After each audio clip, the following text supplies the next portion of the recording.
Cheyenne was my first wolf, and it was because of her that I ended up getting the rest of the animals. We've now rescued about 40 animals over the last 15 years.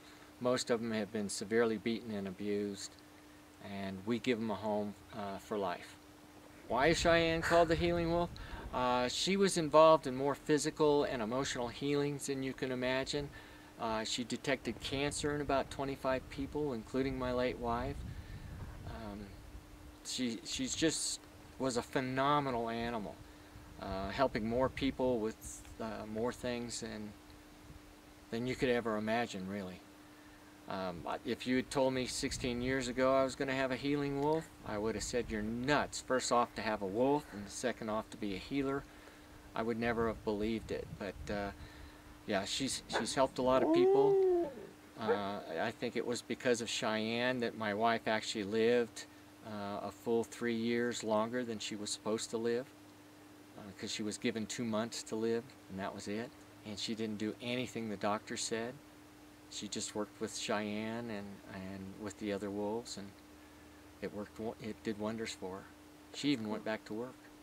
Cheyenne was 4.5 weeks old when I got her. She was pulled from the mother at 2 weeks, just like the pups that you saw here today.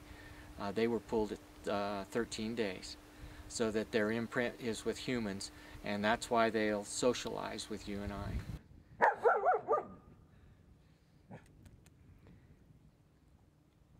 Currently we have 7 wolves and 7 wolf dogs. But Lady Hawk, oh, she's a sneaky one. She'll encourage the guys to come. Come on, you can do it. Come on, a little closer. Go ahead. Stick your fingers through. Chomp. That's just the way she is. Because it's so expensive to feed these guys, the money helps there. We go through about 60 to 70 pounds of meat a day. So that's fairly expensive. And then the fencing, just to build the fences, it cost me $11.50 a lineal foot just to build the fences, because they are 8 foot high. Some of them on the lower ends of the property are as much as 11 feet high. And we have to bury wire as well. And we have to use material that the wolves can't bite through.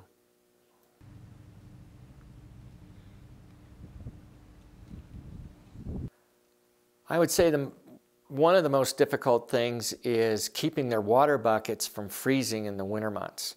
We have no electricity up there.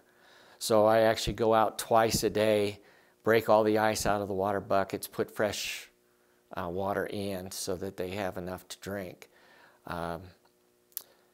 And the other most difficult thing is, at times, because of our expenses with insurance and vet costs and things like that, is the money, the lack of money. But we've been really, really blessed, and people have been very supportive of us.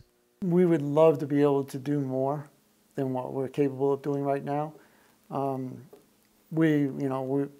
Financially, we're not in a position to, donate more to Mark at the present time, but hopefully, in the near future, we'll be able to do that.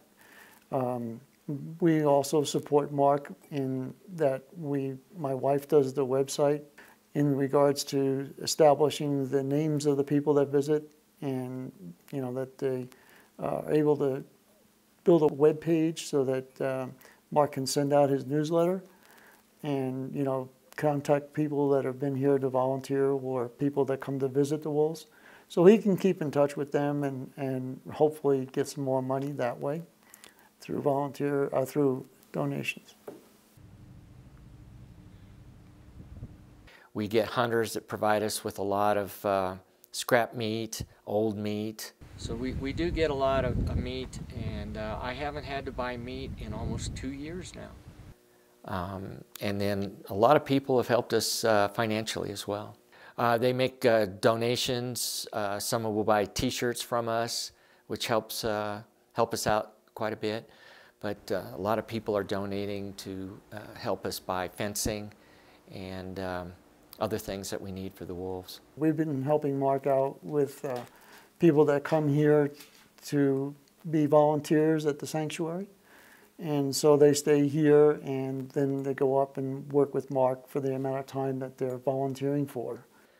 We've been very fortunate, and we have volunteers that come on a regular basis and help us. They help us clean pans, they help us set up at presentations and go to various presentations. They do things that I don't have the time to do, so that I do have the time then to do all the tours that we do. And during the summer months, we're doing tours from 9 in the morning till 9 at night, 4 tours a day. And so I don't have time to do anything else. So the volunteers help prepare the pans, clean them, and get the animals ready for the visitors. I think it was an awesome experience for our senior center to come and spend the day with the wolves and get to know the staff and what a wonderful job they do. And what a lucky, lucky day for us. Lucked out on the weather, got to play with wolves. What could be a better day?